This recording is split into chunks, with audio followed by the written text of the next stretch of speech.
Hi friends, అయోధ్యలో శ్రీరాముని మందిర నిర్మాణం పూర్తయింది. అయితే ఒక ఊహించని సంఘటన విన్నవారందరినీ ఆశ్చర్యపరుస్తుంది. మనం గతంలో ఎన్నడూ చూడనటువంటి గద్దలు అయోధ్య నగరాన్ని పెద్ద సంఖ్యలో చుట్టుముట్టాయి. కొంతమంది ఈ గద్దలను చూసి జటాయువు అని అంటున్నారు. ఇవన్నీ శ్రీరాముని దేవాలయ ప్రారంభోత్సవానికి వచ్చి ఉంటాయని చాలామంది భావిస్తున్నారు. ఎందుకంటే ఈ జాతికి చెందిన గద్దలు 2000 సంవత్సరాల కంటే ముందే అంతరించిపోయాయి. ఇలా ఒక్కసారిగా అయోధ్యలో పెద్ద సంఖ్యలో కనిపించి అక్కడ ఉన్నవారందరినీ ఆశ్చర్యపరుస్తున్నాయి. అయోధ్యలో శ్రీరామ మందిర నిర్మాణం పూర్తయిన తర్వాత ఇలా ఎక్కువ సంఖ్యలో దేవాలయ పరిసర ప్రాంతాల్లో గద్దలు తిరగడం నిజంగా ఒక అద్భుతమే. ఈ విషయం మీడియా ద్వారా వైరల్ అవ్వడంతో భారతదేశంలో ఎక్కడ చూసినా అయోధ్యలో తిరుగుతున్న ఈ గద్దల గురించే చర్చ నడుస్తుంది. నిజంగా ఇది శ్రీరాముని లీల అని శాస్త్రవేత్తలు సైతం నమ్ముతున్నారు. మనం ఈ వీడియోలో రామమందిర నిర్మాణ సమయంలో జరిగిన కొన్ని అద్భుతాల గురించి తెలుసుకుందాం. ఈ అద్భుత విషయాలు వింటే ఎవరైనా ఆశ్చర్యపోవాల్సిందే. శ్రీరాముని విగ్రహం తయారు చేసేందుకు నేపాల్ నుంచి 2 భారీ రాళ్లను తీసుకొచ్చారు. కానీ ఆ రాళ్లతో శ్రీరాముని విగ్రహం తయారు చేయలేదు. ఇలా ఎందుకు చేశారో తెలుసుకుందాం. భారతీయ ప్రజలు ఎన్నో రోజులుగా ఎదురుచూస్తున్న శ్రీరామ మందిర నిర్మాణం అయోధ్యలో పూర్తయింది. జనవరి 22న శ్రీరాముని విగ్రహ ప్రతిష్ఠ అయోధ్య మందిరంలో జరగనుంది. అయితే విగ్రహ ప్రతిష్ఠ కంటే ముందే అయోధ్యలో ఊహించని అద్భుతం జరిగింది.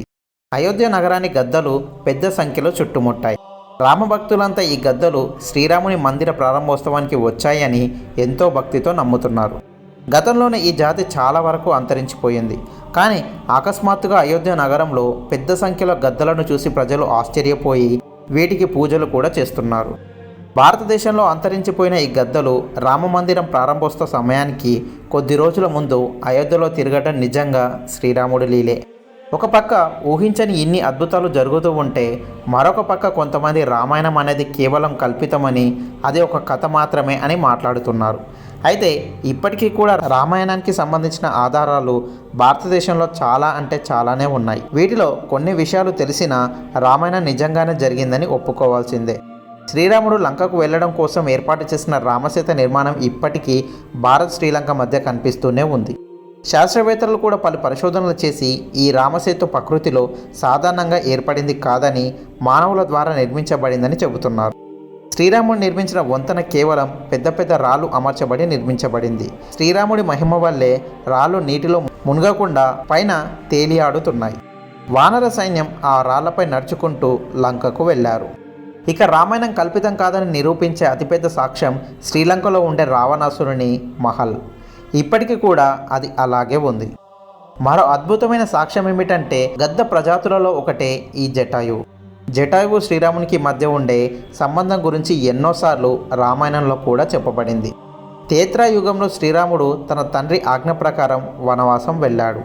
పంచవటిలో శ్రీరాముడు వద్దకు జటాయువు వచ్చింది. శ్రీరాముడు మరియు సీత ఆ జటాయువును తమ పుత్రుడిలాగా చూసేవారు.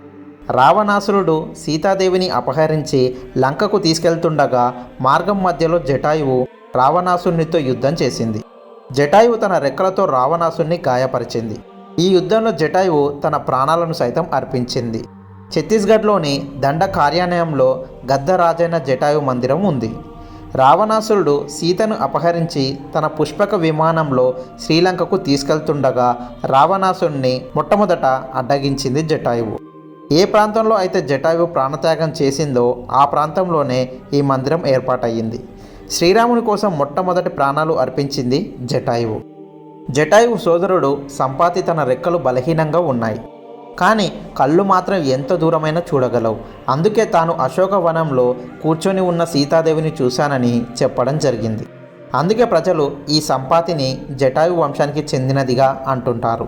శ్రీరాముడు అయోధ్య నగరంలో జన్మించాడు. అందుకు సంబంధించిన విషయం వాల్మీకి రాసిన రామాయణంలో స్పష్టంగా చెప్పబడింది.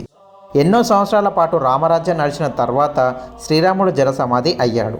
ఎప్పుడైతే శ్రీరాముడు జలసమాధి అయ్యాడో అప్పటి నుంచి అయోధ్య నగరం శూన్యంగా మారిపోయింది. పౌరాణిక పురాణాల ప్రకారం ఉజ్జయిని రాజా విక్రమాదిత్య అయోధ్య నగరాన్ని ఆక్రమించేందుకు వచ్చిన సమయంలో అతనికి ఒక అద్భుతం కనిపించింది. ఆ తర్వాత విక్రమాదిత్య ఆ అద్భుతానికి కారణమేంటని తెలుసుకునే ప్రయత్నం చేయగా అయోధ్య నగరం శ్రీరాముని జన్మస్థలమని తెలిసింది. తర్వాత విక్రమాదిత్య అయోధ్య నగరంలో శ్రీరాముని మందిరం నిర్మించాడు.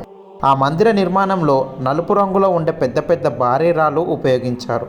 ఆ రాళ్లపై వివిధ రకాల బొమ్మలు చెక్కారు.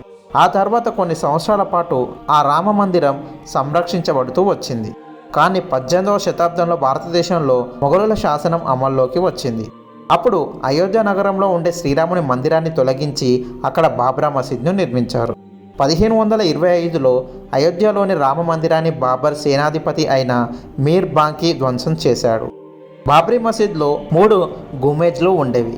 వీటికి ముందు భాగంలో ఉండే స్థలంలో శ్రీరాముని పూజ జరిగేవి. ఈ స్థలాన్ని రామ్ చబుత్రా అని పిలిచేవారు.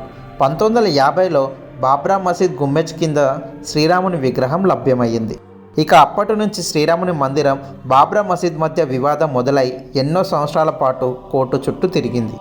చివరికి అయోధ్య నగరంలో శ్రీరామ మందిరం ఏర్పాటై జనవరి 22న శ్రీరాముని విగ్రహ ప్రతిష్ఠ జరగనుంది. ఇక కొంతమంది భారతీయులకు అంతు చిక్కని విషయం ఏమిటంటే, నేపాల్ నుండి తీసుకొచ్చిన పెద్ద రాళ్ళ నుంచి ఎందుకు శ్రీరాముని విగ్రహం తయారు చేయలేదు? నేపాల్ నుండి తెచ్చిన రాళ్ళు కాకుండా మిగతా రాళ్లతో శ్రీరాముని విగ్రహాన్ని తయారు చేయడంలో దాగి ఉన్న అంతర్యం ఏమిటని భారతదేశంలో రామభక్తుల మధ్య చర్చ నడుస్తుంది. శ్రీరాముని మందిర నిర్మాణం ప్రారంభమైన తర్వాత ఫిబ్రవరి నెలలో శ్రీరాముని విగ్రహాలు తయారు చేసేందుకు నేపాల్ నుంచి 2 పెద్ద పెద్ద రాళ్లను అయోధ్య నగరానికి తీసుకొచ్చారు. ఈ రాళ్లలో ఒక రాయి బరువు 14 టన్నులు, మరొక రాయి బరువు 17 టన్నులుగా ఉంది. అయితే ఈ రాళ్ళు అయోధ్యకు చేరుకున్నాక ఈ రాళ్లతో శ్రీరాముని విగ్రహాలు చేయడం కుదరదని తెలిసింది. ఈ రాళ్ల నుంచి శ్రీరాముని విగ్రహాలు తయారు చేసి ప్రతిష్ఠించటం అశుభమంట. కొంతమంది నిపుణుల అభిప్రాయం ప్రకారం నేపాల్కు చెందిన ఈ రాళ్లను విగ్రహాల తయారీ కోసం పగలకొట్టడం మంచిది కాదంట. అంతేకాదు విగ్రహ తయారీదారులు కూడా ఇలాంటి రాళ్లతో సుందరమైన ఆకర్షణీయమైన విగ్రహాలు చెక్కటం సాధ్యపడదని చెప్పారు. దీంతో వేరే రాళ్లతో శ్రీరాముని విగ్రహాలు తయారు చేశారు. 17 టన్నుల బరువు ఉండే నేపాల్కి చెందిన రాయిను శాలిగ్రామ్ అని నమ్ముతూ 2 రాళ్లను శ్రీరాముని మందిరం ఆవరణంలోనే ఉంచారు. భారతీయ మీడియా ప్రకారం భారతదేశంలోని 3 వేర్వేరు ప్రాంతాల నుండి తీసుకొచ్చిన రాళ్లతో 3 అద్భుతమైన విగ్రహాలు తయారు చేశారు. ఈ 3 విగ్రహాలలో అందమైన విగ్రహాన్ని ప్రతిష్ఠించారు. ఈ అయోధ్యలోని రామ మందిరం ప్రపంచంలోని అతిపెద్ద విశాలమైన మందిరంగా ఉండనుంది. మొత్తం 2.7 ఎకరాల విస్తీర్ణంలో రామ మందిరం నిర్మించారు. గతంలో రామ మందిరం ప్రధాన శిఖరం ఎత్తు 30 అడుగులు మాత్రమే ఉండేది. కానీ అయోధ్య మందిరంలో ప్రస్తుతం ఏర్పాటు చేసిన శిఖరం ఎత్తు 161 అడుగులు. అంటే గతంలో కంటే ప్రస్తుతం ఉండే శిఖరం ఎత్తు 5 రెట్లు ఎక్కువ. గతంలో 3 గుమ్మేజ్లు ఉండేవి, కానీ ఇప్పుడు 5 గుమ్మేజ్లు చేశారు. 2020లో అయోధ్యలో రామ మందిర నిర్మాణ పనులు ప్రారంభమయ్యాయి. భారత ప్రధానమంత్రి నరేంద్ర మోడీ గారు 2020 ఆగస్టు 5వ తేదీన రామ మందిరం నిర్మాణం పనులు ప్రారంభించారు. ఒకవైపు బాబ్రీ మసీద్ వర్గం, ఒకవైపు రామ మందిర నిర్మాణం వర్గం మధ్య మొదలైన వివాదం ఎన్నో సంవత్సరాల పాటు జరుగుతూ సుప్రీంకోర్టు చుట్టూ తిరిగింది. 2019 నవంబర్లో సుప్రీంకోర్టు అయోధ్యలోని వివాద స్థలంలో రామమందిరం నిర్మించాలని ఆదేశాలు జారీ చేసింది. దీనితో పాటు భారత కేంద్ర ప్రభుత్వం కోరిక మేరకు అయోధ్యలోని మసీద్ నిర్మాణం కొరకు సున్నీ వక్ఫ్ బోర్డుకు సంబంధించిన 5 ఎకరాల భూమిని కేటాయించడం జరిగింది.